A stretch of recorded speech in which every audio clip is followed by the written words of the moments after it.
गरुड़ पुराण हिंदू धर्म के प्रसिद्ध धार्मिक ग्रंथों में से एक है। वैष्णव संप्रदाय से संबंधित गरुड़ पुराण में मृत्यु के बाद सद्गति प्रदान करने वाला माना जाता है। इसलिए सनातन में मृत्यु के बाद गरुड़ पुराण के श्रवण का प्रावधान है। इसके अधिष्ठात्र देव भगवान विष्णु हैं। 18 पुराणों में गरुड़ महापुराण का अपना एक विशेष महत्व है, क्योंकि इसके देव स्वयं विष्णु माने जाते हैं। इसीलिए यह वैष्णव पुराण है। गरुड़ पुराण के अनुसार हमारे कर्मों का फल हमें हमारे जीवन में तो मिलता ही है, परंतु मरने के बाद भी कार्यों का अच्छा बुरा फल मिलता है। इसी वजह से इस ज्ञान को प्राप्त करने के लिए घर के किसी सदस्य की मृत्यु के बाद का अवसर निर्धारित किया गया, ताकि उस समय हम जन्म मृत्यु से जुड़े सभी सत्य जान सकें और मृत्युवश बिछड़ने वाले सदस्य का दुख कम हो सके। गरुड़ पुराण में विष्णु भक्ति के बारे में कुछ बताया गया है। वास्तविक तथ्य यह है कि गरुड़ पुराण में भगवान विष्णु की भक्ति का विस्तार से वर्णन मिलता है। विष्णु भगवान के 24 अवतारों का वर्णन ठीक उसी प्रकार इस पुराण में प्राप्त होता है, जिस प्रकार भगवत पुराण में उपलब्ध होता है। आरंभ में मनु से सृष्टि की उत्पत्ति, ध्रुव चरित्र और 12 आदित्यों की कथा प्राप्त होती है। उसके उपरांत सूर्य और चंद्र ग्रहों के मंत्र, शिव पार्वती मंत्र, इंद्र से संबंधित मंत्र, देवी सरस्वती के मंत्र और 9 शक्तियों के विषय में विस्तार से बताया गया है। गरुड़ पुराण में 19,000 श्लोक कहे जाते हैं, किंतु वर्तमान समय में कुल 7,000 श्लोक ही उपलब्ध हैं। इस पुराण को 2 भागों में रख कर देखना चाहिए। पहले भाग में विष्णु भक्ति उपासना की विधियों का उल्लेख है तथा मृत्यु के उपरांत प्रायः गरुड़ पुराण के श्रवण का प्रावधान है। दूसरे भाग में प्रेत कल्प का विस्तार से वर्णन करते हुए विभिन्न नरकों में जीव के पड़ने का वृतांत है। इसमें मरने के बाद मनुष्य की क्या गति होती है, उसका किस प्रकार की योनियों में जन्म होता है, प्रेत योनि से मुक्ति कैसे पाई जा सकती है, श्राद्ध और पितृ कर्म किस तरह करने चाहिए तथा नरकों के दारुण दुख से कैसे मोक्ष प्राप्त किया जा सकता है आदि विषयों का विस्तार पूर्वक वर्णन प्राप्त होता है।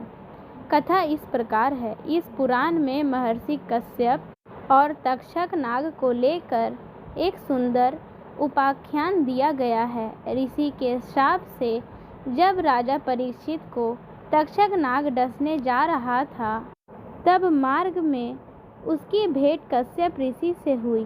तक्षक ने ब्राह्मण का वेश धर कर उनसे पूछा कि वे इस तरह उतावली में कहाँ जा रहे हैं। इस पर कश्यप ने कहा कि तक्षक नाग महाराज परीक्षित को डसने वाला है। मैं उनका विष प्रभाव दूर करके उन्हें पुनः जीवन दे दूंगा। यह सुनकर तक्षक ने अपना परिचय दिया और उनसे लौट जाने के लिए कहा, क्योंकि उसके विष प्रभाव से आज तक कोई भी व्यक्ति जीवित नहीं बचा था। तब कश्यप ऋषि ने कहा कि वे अपनी मंत्र शक्ति से राजा परीक्षित का विष प्रभाव दूर कर देंगे। इस पर तक्षक ने कहा कि यदि ऐसी बात है तो आप इस वृक्ष को फिर से हरा भरा करके दिखाइए, मैं इसे डस कर अभी भस्म कर देता हूँ। तक्षक नाग ने निकट ही स्थित एक वृक्ष को अपने विष के प्रभाव से तत्काल भस्म कर दिया। इस पर कश्यप ऋषि ने उस वृक्ष की भस्म एकत्र की और अपना मंत्र फूंका। तभी तक्षक ने आश्चर्य से देखा कि उस भस्म में से कोमल फूट आई है और देखते ही देखते वह हरा भरा वृक्ष हो गया। हैरान तक्षक ने ऋषि से पूछा कि वे राजा का भला करने किस कारण से जा रहे हैं। ऋषि ने उत्तर दिया कि उन्हें वहां से प्रचुर धन की प्राप्ति होगी। इस पर तक्षक ने उन्हें उनकी संभावना से भी अधिक धन देकर वापस भेज दिया। गरुड़ पुराण में कहा गया है कि कश्यप ऋषि का यह प्रभाव गरुड़ पुराण सुनने से ही हुआ था। इस पुराण में नीति संबंधी सार तत्व, आयुर्वेद तथा तीर्थ का महात्म्य, श्राद्ध विधि, दशावतार चरित्र तथा सूर्य चंद्र वंशों का वर्णन विस्तार से प्राप्त होता है। बीच बीच में कुछ अन्य वंशों का भी उल्लेख है। इसके अतिरिक्त गारुड़ी विद्या मंत्र, पक्षी ओम, स्वाहा और विष्णु पंजर स्तोत्र आदि का वर्णन भी मिलता है।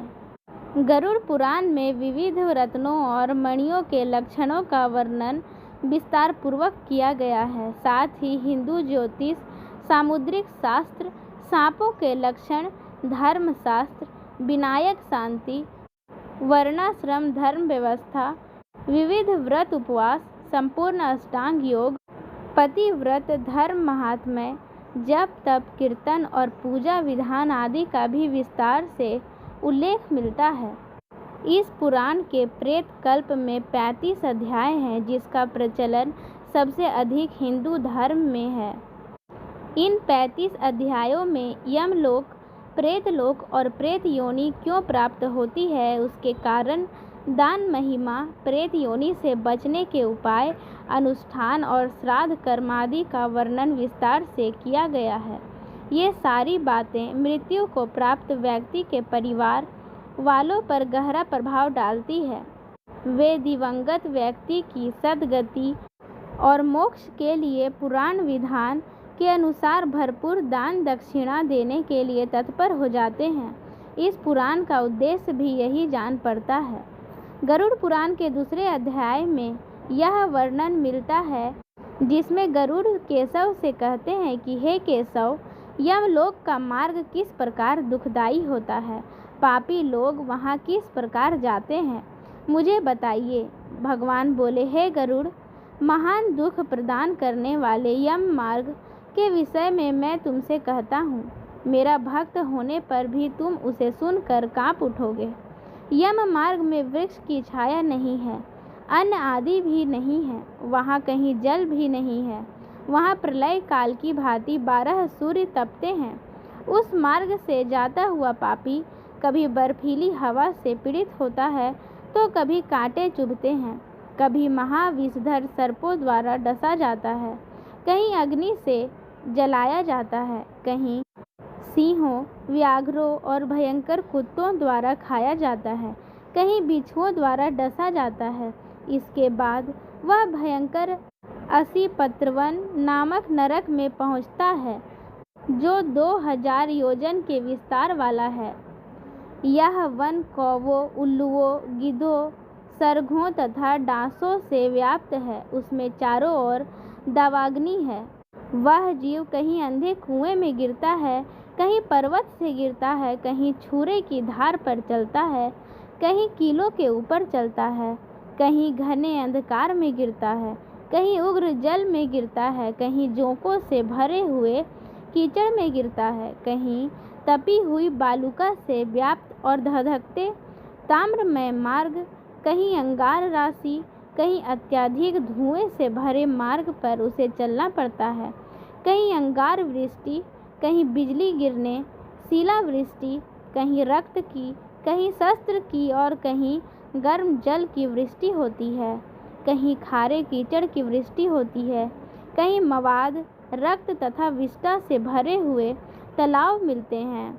यम मार्ग के बीचों बीच अत्यंत उग्र और घोर वैतरणी नदी बहती है। वहाँ देखने पर दुखदायिनी सी प्रतीत होती है। उसकी आवाज़ भय पैदा करने वाली है। वह 100 योजन चौड़ी और पीप तथा रक्त से भरी है। हड्डियों के समूह से उसके तट बने हैं। यह विशाल घड़ियालों से भरी है। हे गरुड़, आए पापी को देखकर वह नदी ज्वाला और धूम से भर कर कड़ाह में खौलते घी की तरह हो जाती है। यह नदी सुई के समान मुख वाले भयानक कीड़ों से भरी है। वज्र के समान चोंच वाले बड़े बड़े गिद्ध हैं। इसके प्रवाह में गिरे पापी हे भाई, हाँ पुत्र, हाँ तात कहते हुए विलाप करते हैं। भूख प्यास से व्याकुल हो पापी रक्त का पान करते हैं। बहुत से बिच्छू तथा काले सांपों से व्याप्त उस नदी के बीच में गिरे हुए पापियों की रक्षा करने वाला कोई नहीं है। उसके सैकड़ों हजारों भंवरों में पड़कर पापी पाताल में चले जाते हैं, क्षण भर में ही ऊपर चले जाते हैं। कुछ पापी पास में बंधे होते हैं, कुछ अंकुश में फंसा कर खींचे जाते हैं और कुछ कौओं के द्वारा खींचे जाते हैं। वे पापी गर्दन हाथ पैरों में जंजीरों से बंधे होते हैं, उनकी पीठ पर लोहे के भार होते हैं। अत्यंत घोर यमदूतों द्वारा मुग्दरों से पीटे जाते हुए रक्त वमन करते हैं तथा वमन किए रक्त को पीते हैं। इस प्रकार 17 दिन तक वायु वेग से चलते हुए 18वें दिन वह प्रेत सौम्यपुर जाता है। इस प्रकार गरुड़ पुराण का पहला अध्याय समाप्त होता है। जय श्री हरि।